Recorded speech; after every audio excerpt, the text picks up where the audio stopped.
A função administrativa exige do Estado atuação na busca do interesse coletivo, o que enseja algumas prerrogativas e poderes para instrumentalizar essa atuação. Ocorre que todo o poder corresponde a um dever. Todas as vezes que a administração pode atuar para alcançar o interesse público, ela, ao mesmo tempo, pode e deve atuar. São poderes e deveres impostos ao administrador. Não se pode deixar de atuar se o interesse público exigir. Estes poderes são instrumentais, ou seja, não são poderes em si mesmos, mas sim mecanismos ou instrumentos de trabalho por meio dos quais os órgãos e as entidades administrativas executam suas tarefas. Por isso, a característica de instrumentalidade. De fato, esses poderes são indispensáveis à persecução do interesse coletivo. Esses poderes são irrenunciáveis, logo, o administrador não pode dispor deles livremente. Somente existem e são legitimamente exercidos enquanto instrumentos necessários à busca do interesse público. Portanto, os poderes administrativos são limitações à atuação da administração pública, pois são dados ao administrador na medida necessária para alcançar o interesse público. Assim, toda vez que o administrador extrapolar o caráter de instrumentalidade, ou seja, todas as vezes que ele exercer o poder pelo simples poder, ocorre o que chamamos de abuso de poder. Abuso de poderes. Quando a administração pública ultrapassar o caráter de instrumentalidade dos poderes, ou seja, caso sejam exercidos além dos limites estritamente necessários à busca do interesse coletivo, ocorrerá o abuso de poder. Nesse sentido, Fernanda Marinella entende que o exercício dos poderes administrativos está condicionado aos limites legais, inclusive às regras de competência, devendo o agente ser responsabilizado pelos abusos, sejam eles decorrentes de condutas comissivas ou omissivas. O abuso de poder é um gênero que se divide em duas espécies: o excesso de poder e desvio de poder. O excesso de poder ocorre em casos nos quais a autoridade pública atua fora dos limites de sua competência, ou seja, exorbita ou extrapola a competência que lhe foi atribuída, praticando atos que não estão previamente estipulados por lei. Trata-se, portanto, de vício de competência a tornar nulo o ato administrativo praticado. Já o desvio de poder estará presente sempre que o agente público pratica o ato, até mesmo dentro dos limites de competência a ele conferida, mas visando alcançar outra finalidade que não aquela prevista em lei. Como exemplo, eu não posso desapropriar um bem de um desafeto meu somente para prejudicá-lo. Esse ato é praticado com desvio de finalidade. Eu manejo o poder pelo simples poder. Resta claro o desvio de poder. O artigo 2º, parágrafo único, a linha E, da Lei 4717/65, denomina o desvio de poder como desvio de finalidade. Esse ato administrativo enseja nulidade em virtude do vício no elemento finalidade. Assim, o excesso de poder e desvio de poder são espécies do gênero abuso de poder. O excesso de poder é vício de competência e o desvio de poder é vício de finalidade. O abuso de poder é uma situação excepcional. Poder discricionário e poder vinculado. Os poderes administrativos podem se manifestar de forma discricionária ou de forma vinculada. Trata-se de classificação doutrinária que tem por base o grau de liberdade do agente público ao atuar diante do interesse coletivo. Antes de qualquer coisa, é importante destacar que toda atuação do ente estatal está vinculada à lei e somente desta pode emanar as condutas das autoridades públicas. Ou seja, a submissão total à lei não está presente exclusivamente nos atos vinculados. É a lei que, ao definir a atuação do poder público, determina se a atuação administrativa será vinculada ou discricionária. Poder vinculado. Em determinadas situações, a lei, ao criar um ato administrativo, estabelecendo todos os elementos do ato de forma objetiva, sem dar ao agente público nenhuma margem de escolha. Para Eli Lopes Meireles, o poder vinculado ou regrado é aquele que estabelece um único comportamento possível a ser tomado pelo administrador diante dos casos concretos, sem nenhuma liberdade para juízo de conveniência ou oportunidade. Logo, o administrador é obrigado a praticar o ato previamente definido pelo diploma normativo quando preenchidos os requisitos legais. Por exemplo, a lei diz que se o servidor faltar mais de 30 dias consecutivos ao serviço, ele deve ser demitido. Um critério objetivo: se faltar mais de 30 dias consecutivos, ele deve ser demitido. Assim, se faltar 30 dias, não pode ser demitido. Entretanto, se ele faltar 31 dias, o servidor não pode deixar de ser demitido. Pode ser o melhor servidor do mundo. É tchau e bênção. A lei traz um critério objetivo que não dá ao agente público uma margem de atuação. Poderes discricionário. No poder discricionário, o administrador também está subordinado à lei.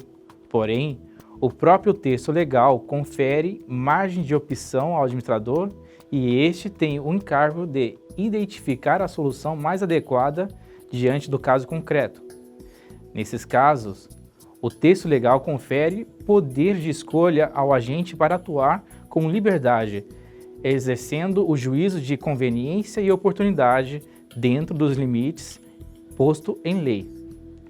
O que se denomina mérito administrativo nada mais é do que o poder de escolha. Celso Antônio Bandeira de Mello diz que o mérito do ato é a esfera decisiva privativa do administrador. Assim, o administrador deve buscar soluções mais oportunas e convenientes ao interesse público. Segundo José dos Santos Carvalho Filho, conveniência e oportunidade são elementos nucleares do poder discricionário. Por exemplo, a Lei de Licitações prevê que a administração pública pode alienar bem imóvel que tenha sido adquirido pelo Estado por meio de decisão judicial ou por dação em pagamento, por meio de licitação na modalidade concorrência ou leilão. A concorrência é a modalidade mais garantidora e o leilão é a modalidade mais célere.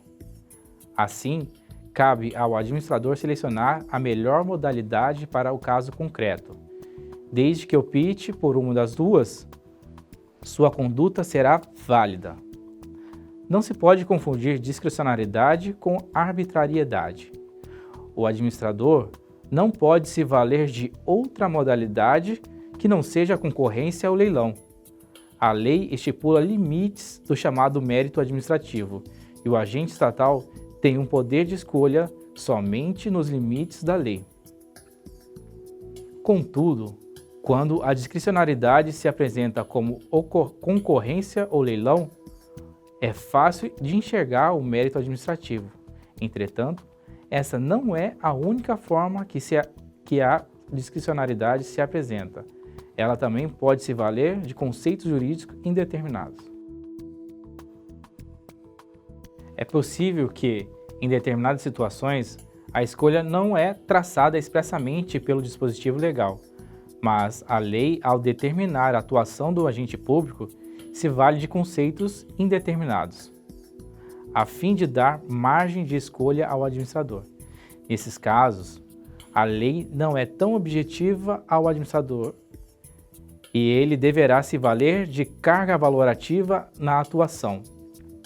A título de exemplo, determinada norma de polícia estabelece que a administração tem atribuição de dissolver passeata quando houver tumulto. Diante do dispositivo legal surge a dúvida: o que é tumulto?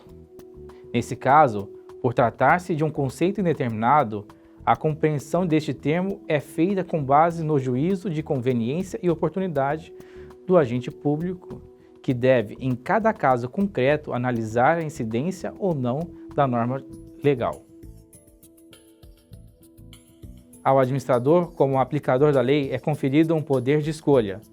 Dessa forma, a discricionariedade é um poder de analisar oportunidade e conveniência na atuação do ente estatal. é poder administrativo e não jurisdicional.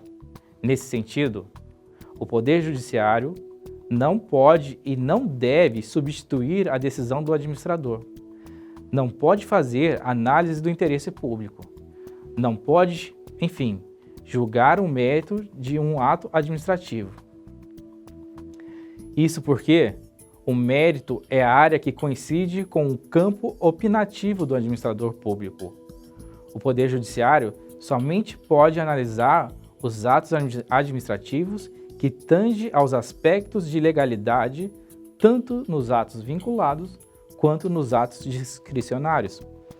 Se o administrador público, a pretexto de fazer uma análise de mérito, atuar extrapolando os limites da lei, o Judiciário pode anular esse ato. A única coisa que o Judiciário não pode é revogar o ato administrativo, substituindo a oportunidade e a conveniência do administrador pela dele, juiz. A análise do mérito não é possível. Portanto, seja o ato vinculado ou discricionário, no que diz respeito aos aspectos de legalidade, haverá controle judicial. Só não haverá controle judicial no mérito administrativo.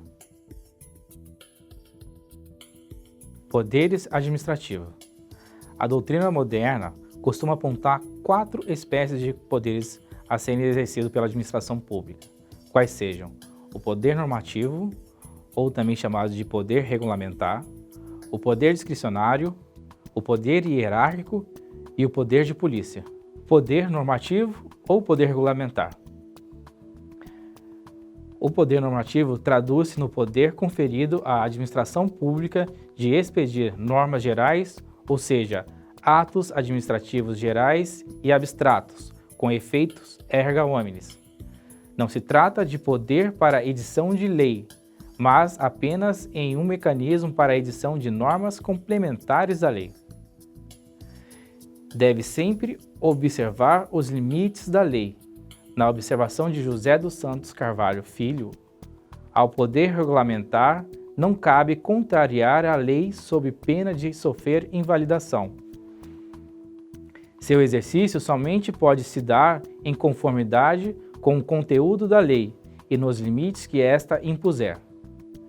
Por exemplo, a lei diz que não se pode traficar entorpecente. Questiona-se: o que é entorpecente? Vem um administrador e expede um ato e diz que o que é entorpecente. Assim, esse ato está complementando o dispositivo legal. Mas atenção, poder normativo não é poder legislativo. Não é poder de editar leis. É o poder de expedir atos normativos inferiores à lei e obediente ao texto legal. Existem vários atos normativos: instruções normativas, resoluções, deliberações, dentre outras. O que vamos analisar aqui é o regulamento. Vejamos, regulamentos. Primordialmente, salienta-se que o regulamento e decreto são referências ao mesmo ato normativo. Isso porque regulamento é o ato normativo privativo do chefe do Poder Executivo e o decreto é a sua forma. Em outras palavras, pode-se dizer que o regulamento é expedido por meio de um decreto. A doutrina tradicional refere-se a poder regulamentar como sinônimo de poder normativo. Ocorre que, modernamente, por se tratar de conceituação restrita, uma vez que abarca a edição de regulamentos apenas, excluindo os outros atos normativos próprios da atuação do Estado, o poder regulamentar vem sendo tratado como espécie do poder normativo. Afinal, além da edição de regulamentos, o poder normativo abarca a edição de outros atos normativos, tais como deliberações, instruções, resoluções. Dessa forma, o poder regulamentar será tratado como atribuição típica e exclusiva do chefe do Poder Executivo, enquanto o poder normativo é o poder geral conferido às autoridades públicas de editarem normas gerais e abstratas, nos limites da legislação pertinente. No que tange aos regulamentos ou decretos regulamentares, a doutrina comparada divide em duas espécies, quais sejam o regulamento executivo e o regulamento autônomo. Regulamento executivo são aqueles editados para a fiel execução da lei. Este regulamento não pode inovar o ordenamento jurídico, mas somente pode complementar a lei.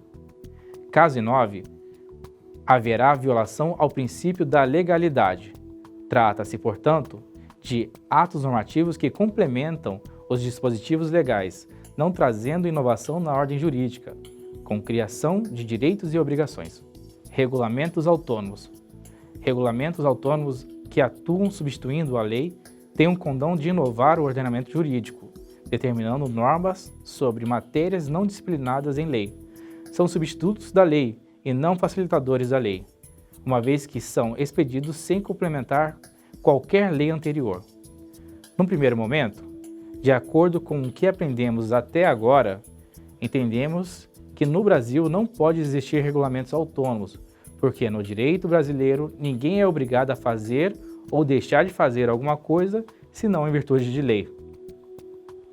Entretanto, no entendimento majoritário da doutrina, os regulamentos autônomos são exceções e estão previstos no artigo 84, inciso 6 da Constituição. Esse artigo diz que o presidente da República, por meio de decreto, pode extinguir cargo público vago, não pode criar cargos ou extinguir cargos ocupados, e também pode tratar de matéria de organização administrativa desde que não gere despesas. Se para criar um cargo é necessário lei, assim, pelo princípio da simetria das formas, para extinguir também deveria ser por meio de lei. Dessa forma, o decreto está inovando. Da mesma forma, quando se trata de matéria de organização administrativa que deve ser tratada somente por meio de lei, assim o decreto também está inovando. Com isso, podemos entender que os regulamentos executivos, aqueles editados para a fiel execução da lei, são a regra, e os regulamentos autônomos são a exceção, devendo somente se tratar de matérias autorizadas no artigo 84, inciso 6 da Constituição. Poder hierárquico. A hierarquia é característica que integra a estrutura das pessoas jurídicas da administração pública, seja os entes da administração direta ou da administração indireta. Trata-se de atribuição concedida ao administrador para organizar, distribuir e principalmente escalonar as funções de seus órgãos. É o poder que a administração tem de estruturar internamente determinada relação de hierarquia e subordinação entre seus órgãos. Para José dos Santos Carvalho Filho, hierarquia é o escalonamento no plano vertical dos órgãos e agentes da administração, que tem como objetivo a organização da função administrativa. Vale lembrar que o poder hierárquico configura um poder de estruturação interna da atividade pública. Dessa forma, não existe manifestação de hierarquia externa, ou seja, entre pessoas jurídicas diferentes. A hierarquia só pode se manifestar dentro de uma mesma pessoa jurídica, definindo a competência entre os órgãos e agentes públicos integrantes dessa entidade. Sendo assim, o controle exercido entre as pessoas jurídicas diferentes não decorre do poder hierárquico. Cuidado! Não existe hierarquia entre pessoas jurídicas diferentes. Avocação. Desde que as atribuições não sejam de competência exclusiva do órgão subordinado, o chefe poderá chamar para si, de forma temporária, a competência que deveria inicialmente ser atribuída pelo agente subalterno. Assim, a avocação é tomada temporária da competência legalmente atribuída a um agente subordinado por outro agente de hierarquicamente superior. Delegação. Delegação é a extensão de atribuições de um órgão a outro de mesma hierarquia ou de hierarquia inferior, desde que não sejam exclusivas. A delegação também é exercida de forma temporária. Nesse sentido, é importante lembrar que a delegação não configura uma transferência, mas sim uma extensão ou ampliação da competência, ou seja, o agente delegante não perde a competência, é a designada cláusula de reserva, essa regra de manutenção da competência pelo agente delegante. Logo, se um agente delega a competência à prática de um ato administrativo a outro agente, ambos se tornam competentes para a prática da conduta enquanto durar a delegação. Tanto a avocação quanto a delegação decorre do poder hierárquico. É a estruturação hierárquica que se permite delegar ou avocar competência dentro de uma mesma pessoa jurídica. Portanto, não existe hierarquia externa. A hierarquia se manifesta internamente dentro da mesma pessoa jurídica. Inclusive, a hierarquia pode ser vertical ou horizontal. Hierarquia vertical, também chamada de hierarquia por atos de subordinação, ocorre quando se distribui a competência entre órgãos de nível hierárquico diferentes. Por exemplo, quando se distribui a competência entre o Ministério da Saúde, o SUS, Sistema Único de Saúde, e o Posto de Saúde. Todos estes são de hierarquias diferentes, um inferior ao outro. Vamos ver hierarquia horizontal, também chamada de hierarquia por atos de coordenação. Ocorre quando se distribui a competência por órgão de mesmo nível hierárquico. Por exemplo, quando se distribui a competência entre o Ministério da Saúde, o Ministério da Educação e o Ministério da Previdência. Por fim, seja por subordinação ou por coordenação, a hierarquia se manifesta dentro da mesma pessoa jurídica. Poder disciplinar. Trata-se da atribuição pública de aplicação de sanção àqueles que estejam sujeitos à disciplina do ente estatal. Com efeito, é o poder de aplicar sanções e penalidades apurando infrações dos servidores ou outros que são submetidos à disciplina da administração, ou seja, a todos aqueles que têm um vínculo de natureza especial com o Estado, como é o exemplo daqueles particulares que celebram contratos com o poder público. A função deste poder é sempre aprimorar a prestação de serviço público, punindo a malversação do dinheiro ou atuação em desconformidade com a lei. A doutrina costuma apontar que o poder disciplinar decorre do poder hierárquico, haja vista tratar-se a hierarquia de uma espécie de vinculação especial, mas também pode decorrer dos contratos celebrados pela administração pública, sejam regidos pelo direito público ou pelo direito privado. Por exemplo, um servidor que descumpriu uma norma da administração e sofreu uma advertência. A punição decorre do poder disciplinar, assim como também decorre do poder hierárquico. Ou um particular que descumpriu o contrato e foi penalizado com multa. Essa multa decorre do poder disciplinar. A sanção aplicada em razão do poder disciplinar consiste em um sistema punitivo interno e não pode ser confundida com os atos punitivos do exercício de poder de polícia. As pessoas que são atingidas pelo poder disciplinar possuem uma sujeição especial, um vínculo com a administração pública. Caso contrário, a penalidade não seria aplicável.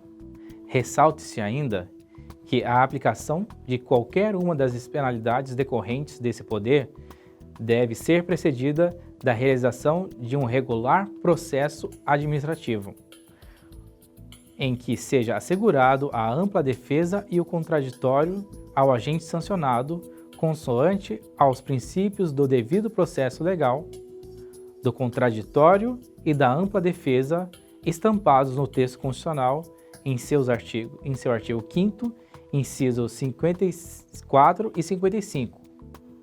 Por fim, insta a salientar que a punição administrativa pelo ilícito praticado pelo agente público não impede que haja responsabilização pelo mesmo fato na esfera penal e na esfera civil, caso a conduta do agente também se configure infrações nessas duas instâncias. Nesse caso, a regra a ser observada é a incomunicabilidade das instâncias, uma vez que a decisão do processo administrativo não deverá influenciar o julgamento civil e criminal. Excepcionalmente, o ordenamento jurídico, seguido pela jurisprudência dos tribunais superiores, define que a absolvição criminal que decorra da inexistência de fato ou negativa de autoria enseja a absolvição na esfera administrativa automaticamente, configurando exceção à independência das instâncias. Essa é a leitura do artigo 126 da Lei 8.112. Ainda se faz necessária a afirmação de que o poder disciplinar também está sujeito ao controle feito pela própria administração pública e pelo Poder Judiciário, sempre que a conduta do administrador fugir à legalidade ou aplicar sanções no exercício do poder discricionário com inobservância ao princípio da proporcionalidade. Poder de polícia. Na busca do interesse coletivo, pode o Estado estipular restrições e limitações ao exercício da liberdade individuais e até mesmo ao direito de propriedade ao particular.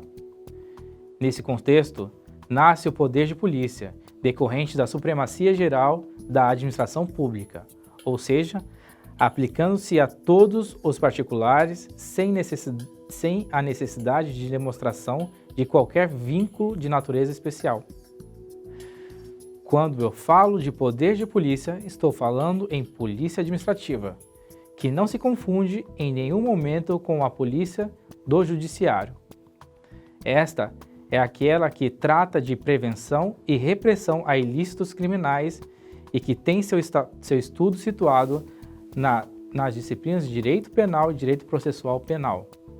Não é matéria de estudo do direito administrativo. Aqui nós vamos estudar a polícia administrativa, que é o poder que a administração tem de atuar dentro da estrutura administrativa e aplicar sanção a particular em geral. A polícia administrativa está regulamentada no artigo 78 do Código Tributário Nacional. O conceito de poder de polícia está no Código Tributário Nacional porque enseja a cobrança de taxa. A administração pode cobrar uma taxa pelo efetivo ou potencial exercício do poder de polícia, que já era o conceito adotado pela doutrina anterior. O poder de polícia é o poder que a administração tem de restrição ao exercício de liberdades individuais e de restrição ao uso e gozo da propriedade particular, sempre para atender o interesse público. O poder de polícia pode se manifestar por normas gerais, por exemplo, proibição de estacionar, por atos individuais e concretos, como é o exemplo da multa de trânsito, por atos preventivos, é a licença para construir, por atos repressivos, como o embargo de obras, e por atos discricionários e vinculados, que é o que vamos ver agora. Discricionariedade e vinculação dos atos de polícia. Para a doutrina tradicional, uma das características do poder de polícia é a discricionariedade. De fato, entende-se que a discricionariedade é a regra apresentada nos atos decorrentes do exercício do poder de polícia, podendo o agente definir a melhor atuação nos limites e contornos autorizados pela lei. Entretanto, não se pode dizer que o poder de polícia é sempre discricionário, pois ele também pode ser vinculado, como, por exemplo, as licenças para construção. Nesses casos, a lei estabelece requisitos objetivos para a sua concessão e, uma vez cumpridos os requisitos, o particular terá direito subjetivo à concessão do alvará pleiteado, sem que o agente público tenha qualquer margem de escolha. Atributos do poder de polícia. O primeiro que vamos ver é a discricionariedade. A discricionariedade é compreendida como a liberdade estabelecida em lei ao administrador para decidir perante o caso concreto e só pode ser reconhecida como atributo do poder de polícia quando este for entendido em sentido amplo. A imperatividade. Dentro dos limites da lei, a administração pública tem o poder de impor obrigações ao administrado, ainda que ele não concorde. Coercibilidade. A coercibilidade torna o ato obrigatório, devendo este ser obedecido independente da vontade do administrado, caso em que a administração pode usar de meios indiretos de coerção. É o exemplo da aplicação de uma multa como forma de coagir o cidadão a não estacionar em determinada via pública. Autoexecutoriedade. A autoexecutoriedade está frequentemente presente nas medidas de polícia, onde a administração pode executar suas próprias decisões sem a interferência do Poder Judiciário. Tal atributo apenas existe quando há lei permitindo ou situações urgentes. Em situações emergenciais, a doutrina admite inclusive a figura do contraditório diferido. Diante de uma situação extraordinária, para a garantia do interesse público, compete à administração a prática de ato de polícia de forma a impedir o prejuízo da coletividade, conferindo o direito à defesa após a prática do ato. É o caso de um prédio que está prestes a ruir, configurando perigo à sociedade. O ente estatal pode determinar e executar a demolição do prédio, adiando o exercício do contraditório por parte do proprietário. Delegação dos atos de polícia. É pacífico o entendimento da doutrina e jurisprudência que os atos que manifestam expressão do poder público, de autoridade pública, como a de polícia administrativa, não podem ser delegados porque ofenderiam o equilíbrio entre particulares em geral e colocariam em risco a ordem social. De fato, o poder de polícia é considerado atividade típica de Estado e, portanto, somente pode ser exercido pelas pessoas jurídicas de direito público, componentes da administração direta ou indireta. O STF, no julgado da DIN 1717, entendeu que o poder de polícia não pode ser delegado a particulares. Assim, firmou o entendimento de que os conselhos profissionais têm natureza de autarquias. Dessa forma, poderão exercer o poder de polícia. Quanto aos radares que aplicam multa a quem extrapola o limite de velocidade. É poder de polícia, mas não está sendo delegado o poder de polícia em si, e sim aspectos materiais de poder de polícia, ou seja, a atividade material de execução do ato. Os atos decisórios e punitivos não podem ser delegados. Ciclos de polícia e delegação. Dentro desse contexto, considerando que o poder de polícia é parcialmente delegável, alguns autores nacionais dividem a atividade de polícia em 4 ciclos. Primeiro, ordem de polícia. Segundo, consentimento de polícia. Terceiro, fiscalização de polícia. E quarto, sanção de polícia. A ordem de polícia decorre do atributo da imperatividade, impondo restrição aos particulares dentro dos limites da lei, independente de sua concordância, como ocorre, por exemplo, nos casos em que se veda a aquisição de armas de fogo, se proíbe o estacionamento de veículos em determinadas vias, entre outros. O consentimento de polícia está presente nas hipóteses em que a lei autoriza o exercício de determinada atividade condicionada à aceitabilidade estatal. Pode se manifestar por meio de autorizações e licenças. O terceiro ciclo decorre da possibilidade conferida ao ente estatal de controlar as atividades submetidas ao poder de polícia, com o intuito de verificar seu cumprimento, podendo, para tanto, se valer de inspeções, análise de documentos, entre outras formas. Por fim, a atividade de polícia administrativa pode ensejar a aplicação de penalidades, notadamente nas situações em que se verifica o descumprimento das normas impostas pelo poder público, justificando a combinação de sanções como multa, embargos, entre outros. Por exemplo, considerando a divisão da atividade de polícia administrativa em 4 momentos diversos, o segundo e o terceiro ciclo seriam delegáveis por estariam ligados ao poder de gestão do Estado, enquanto que o primeiro e o quarto ciclo seriam indelegáveis por retratarem atividades de império, típicas de pessoas jurídicas de direito público. Prescrição das sanções de polícia. A Lei 9.873 trata de prazos prescricionais para a aplicação de sanção administrativas decorrentes do poder de polícia. Esses prazos obedecem 3 regras. Primeiro, a regra geral. Prescrevem em 5 anos. Segundo, instaurado o processo administrativo, estará interrompido o prazo prescricional. No entanto, se esse processo paralisar por 3 anos, enseja a prescrição intercorrente. E terceiro caso, se o ilícito administrativo também configurar ilícito penal, aplica-se o prazo prescricional penal.